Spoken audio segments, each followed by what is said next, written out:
Prišla k nám 12-ročná Bela. Láskavo sa k nej správaj úctivo. Rozumeno? No však samozrejma vec, znam, co še sluší. Bela, už môžeš. Pekne u vás vítam. Serus Bela, cipanky, sluchaj tu. Však ty by si mohla byť zvekovo môj prapradedo. Pampi, povedal som slušne a úctivo. Dobre, nechaj to na mne. Bela, čuješ? Prečo si prišla po 12 rokoch od domov? Však to musí byť zbar Češke.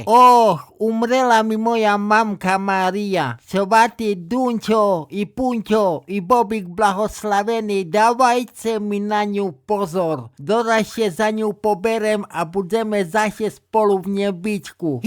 Také neútor. Ešte máš veľo pred sebou. Byš oni še v pohode dožívajú vece jak 15 roky. A ani mi nestihla pahnoce ostrihať, taká som nevysporiadaná. Nevadí, to potom poriešime také maličkosti. Teraz pod zvonka kus tam podiškurujeme o životnej filozofii. Bolem tak sa postaviť mi. Joj, šmik, baz je na mňa akčná. No poz dolu, co tam váhaš? Ta však mne už zadné laby dolu kopcom nesluchajú. Poď, Belka, ťa zoberiem na ručky dole schodmi. Vidíš, že ešte šitulem jeden zení s topánkami a už máš privilegia. Život je pekný. Pod za mnou tu máme braničku a keď ju Maťu otvorí, tá sme mimo pozemku.